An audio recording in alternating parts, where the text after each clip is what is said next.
नमस्कार, आप देख रहे हैं 4 PM बिहार और मैं हूं अभिषेक मिश्रा। बिहार में सियासी उथल पुथल की स्थिति है। बिहार में एक बड़ा सियासी उलटफेर हुआ है और उस सियासी उलटफेर के बाद से बिहार की राजनीति की गर्माहट भी लगातार बढ़ी हुई है।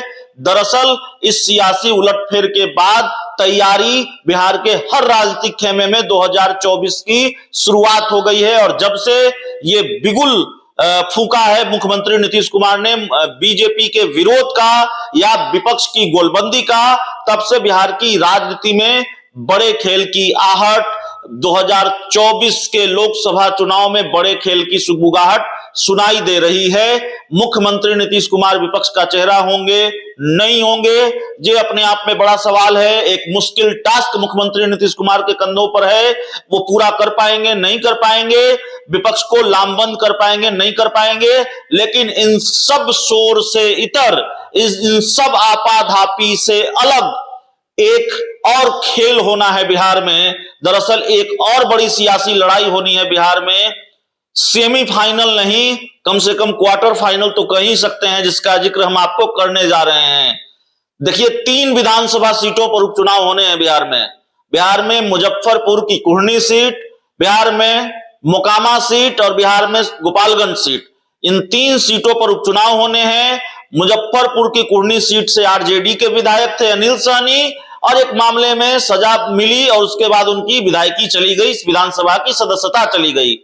सब लोग जानते हैं, हमारे ज्यादातर दर्शक ये जानते हैं कि गोपालगंज से सुभाष सिंह बीजेपी के विधायक थे और पिछली सरकार में, यानी अब से तकरीबन 1 महीने पहले तक जो सरकार थी भारतीय जनता पार्टी की, उसमें वो सहकारिता मंत्री थे। लेकिन उनके निधन के बाद गोपालगंज की सीट खाली हुई है, तो इस सीट पर भी जाहिर है उपचुनाव होना है।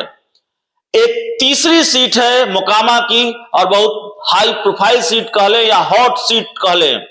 हर विधानसभा चुनाव में इस सीट को हॉट सीट ही माना जाता है, क्योंकि यहां से चुनकर आते रहे हैं अनंत सिंह।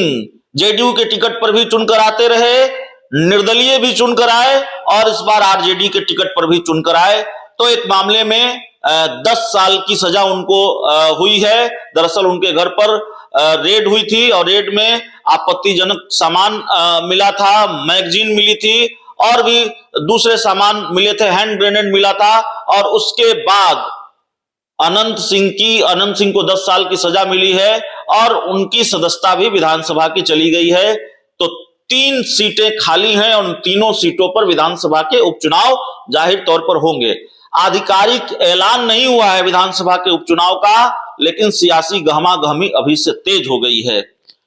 कई ऐसे चेहरे हैं, आरजेडी की बात छोड़ दीजिए, जेडीयू की बात छोड़ दीजिए, जो महत्वपूर्ण दल है सत्ता पक्ष में और विपक्ष में, बीजेपी की बात छोड़ दीजिए, कांग्रेस की बात छोड़ दीजिए, इन सबके इतर कुछ दल ऐसे हैं या उन दलों के नेता ऐसे हैं जो खेल बना भी सकते हैं और खेल बिगाड़ भी सकते हैं। और अगर अकेले लड़े इन दलों के नेता, ये दल अकेले लड़े, जो वैसे दल जो आज एनडीए में भी नहीं है, महागठबंधन में भी नहीं है, तो जाहिर है किसी न किसी का खेल खराब हो सकता है। ये बोचहां के उपचुनाव में देखने को मिला है। मुकेश सहनी का जिक्र हम करने जा रहे हैं। मुकेश सहनी ने एक बड़ा ऐलान कर दिया है इन उपचुनावों को लेकर, उस पर बात करेंगे। लेकिन हमने जब ये कहा कि खेल बना सकते हैं, खेल बिगाड़ सकते हैं, तो ये क्यों कहा, यह पहले आपको बता देते हैं। बोचहां की सीट पर उपचुनाव था। मुजफ्फरपुर की सीट, मुजफ्फरपुर से सटी हुई विधानसभा की सीट है बोचहां, वहां पर उपचुनाव था आपसे कुछ दिन पहले। उस उपचुनाव में बीजेपी ने पूरी ताकत लगा दी, मुकेश सहनी ने भी पूरी ताकत लगाई, क्योंकि मुकेश सहनी के ही विधायक थे वहां से। लेकिन न मुकेश सहनी जीत पाए, न बीजेपी जीत पाई। अमर पासवान आरजेडी के टिकट पर वहां से चुनाव जीत कर आए।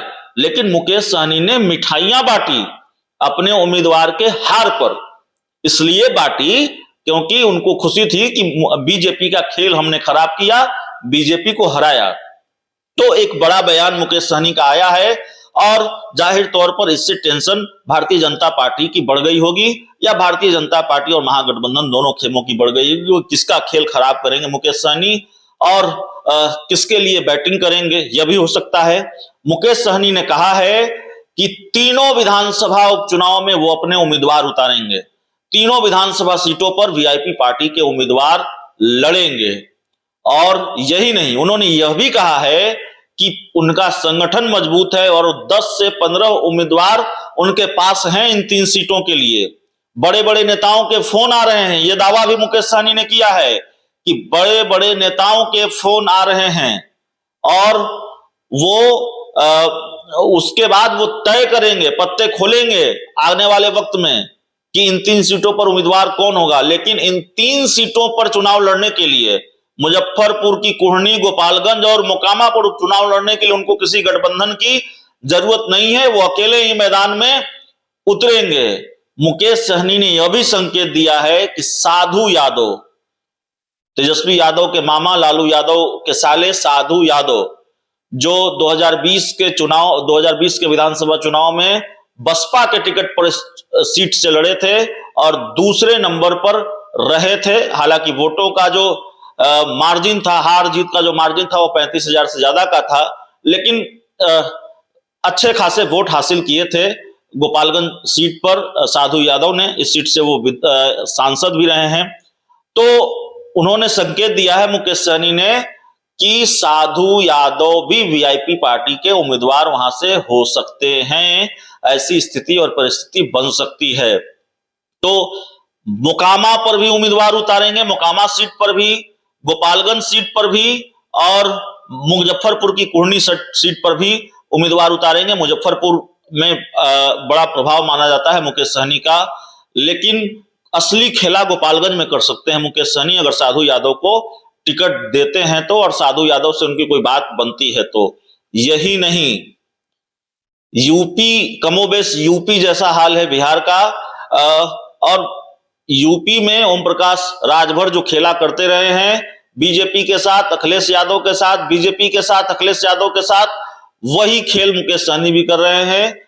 बीजेपी के साथ जाएंगे या महागठबंधन के साथ जाएंगे यह तय नहीं है, लेकिन उन्होंने ये बड़ा ऐलान कर दिया है कि उन्होंने मन बना लिया है किसके साथ जाना है और इसका पत्ता वो 2023 में खोलेंगे। इसको लेकर साफ करेंगे, तस्वीर साफ करेंगे 2023 में।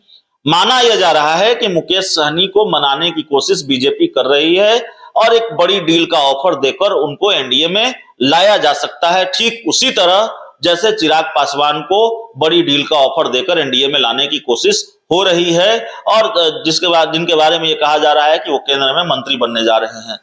तो गहमागहमी शुरू हो गई है और बिहार की राजनीति की गर्माहट अब इस वजह से भी बढ़ने लगी है कि जिन 3 सीटों पर उपचुनाव होने हैं उसकी तैयारी में बिहार का हर राजनीतिक दल जुटा हुआ है और मुकेश सहनी ने 2 कदम आगे जाकर यह ऐलान कर दिया है कि तीनों पर उम्मीदवार उतारेंगे और अकेले दम पर मैदान में उतरेंगे। गोपालगंज में क्या खेल करेंगे या कर सकते हैं ये हमने आपको बता ही दिया है। तो इस पूरी रिपोर्ट में इतना ही, इस पूरी खबर में इतना ही। बहुत बहुत धन्यवाद।